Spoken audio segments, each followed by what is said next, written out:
علیہ وآلہ وسلم پر وحی کا ابتدائی دور اچھے سچے پاکیزہ خوابوں سے شروع ہوا۔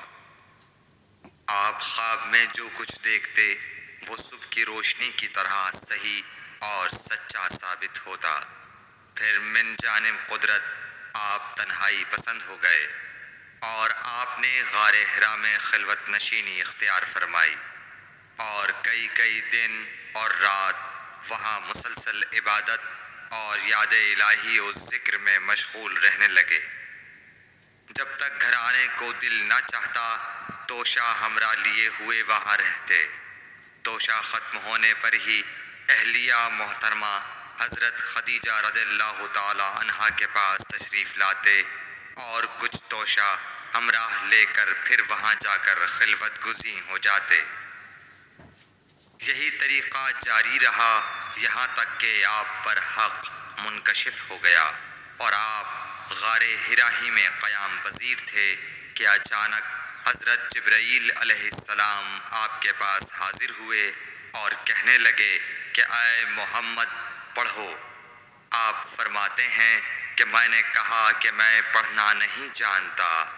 آپ صلی اللہ علیہ وسلم فرماتے ہیں کہ فرشتے نے مجھے پکڑ کر اتنے زور سے بھینچا کہ میری طاقت جواب دے گئی۔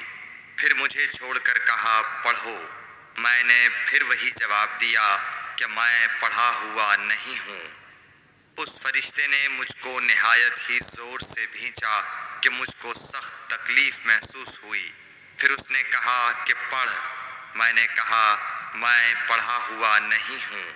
فرشتے نے تیسری بار مجھ کو پکڑا اور تیسری مرتبہ پھر مجھ کو بھینچا۔ پھر مجھے چھوڑ دیا اور کہنے لگا کہ پڑھو اپنے رب کے نام کی مدد سے جس نے پیدا کیا اور انسان کو خون کی پھٹکی سے بنایا۔ پڑھو اور آپ کا رب بہت ہی مہربانیاں کرنے والا ہے۔ بس یہی آیتیں آپ حضرت جبرائیل علیہ السلام سے سن کر اس حال میں غار حرا سے واپس ہوئے کہ آپ کا دل اس انوکھے واقعے سے کانپ رہا تھا۔ آپ حضرت خدیجہ کے ہاں تشریف لائے اور فرمایا کہ مجھے کمبل اوڑھا دو، مجھے کمبل اوڑھا دو۔ لوگوں نے آپ کو کمبل اوڑھا دیا۔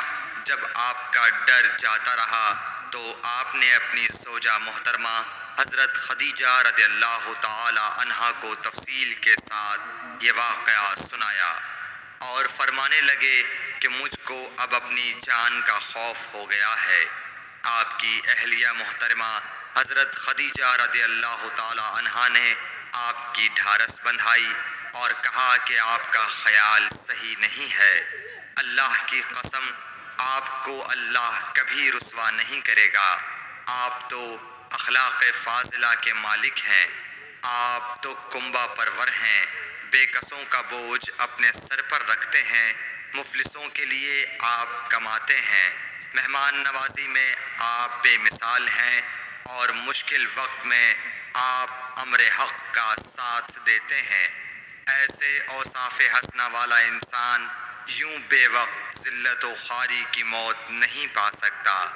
پھر مزید تسلی کے لیے حضرت خدیجہ رضی اللہ تعالی عنہا آپ کو ورقہ بن نوفل کے پاس لے گئیں جو ان کے چچا زاد بھائی تھے اور زمانہ جاہلیت میں نصرانی مذہب اختیار کر چکے تھے اور عبرانی زبان کے کاتب تھے۔ چنانچہ انجیل کو بھی حسب منشائے خداوندی عبرانی زبان میں لکھا کرتے تھے۔ انجیل سریانی زبان میں نازل ہوئی تھی، پھر اس کا ترجمہ عبرانی زبان میں ہوا۔ ورقہ اسی کو لکھتے تھے۔ وہ بہت بوڑھے ہو گئے تھے، یہاں تک کہ ان کی بینائی بھی رخصت ہو چکی تھی۔ حضرت خدیجہ رضی اللہ تعالی عنہا نے ان کے سامنے آپ کے حالات بیان کیے اور کہا کہ اے چچا زاد بھائی، اپنے بھتیجے محمد صلی اللہ علیہ وسلم کی زبانی ذرا ان کی کیفیت سن لیجئے۔ وہ بولے کہ بھتیجے آپ نے جو کچھ دیکھا ہے اس کی تفصیل سناؤ۔ چنانچہ آپ صلی اللہ علیہ وآلہ وسلم نے از اول تا آخر اسے سن کر ورقہ بے اختیار ہو کر بول اٹھے کہ یہ تو وہی ناموس معزز رازدان فرشتہ ہے جسے اللہ نے حضرت موسیٰ علیہ السلام پر وحی دے کر بھیجا تھا۔ کاش میں آپ کے اس عہد نبوت کے شروع ہونے پر جواں عمر ہوتا، کاش میں اس وقت تک زندہ رہتا جب کہ آپ کی قوم آپ کو اس شہر سے نکال دے گی۔ رسول کریم صلی اللہ علیہ وآلہ وسلم نے یہ سن کر تعجب سے پوچھا کہ کیا وہ لوگ مجھ کو نکال دیں گے، حالانکہ میں تو ان میں صادق و امین و مقبول ہوں۔ ورقہ بولا، ہاں یہ سب کچھ سچ ہے، مگر جو شخص بھی آپ کی طرح امر حق لے کر آیا لوگ اس کے دشمن ہی ہو گئے ہیں۔ اگر مجھے آپ کی نبوت کا وہ زمانہ مل جائے تو میں آپ کی پوری مدد کروں گا، مگر ورقہ کچھ دنوں کے بعد انتقال کر گئے۔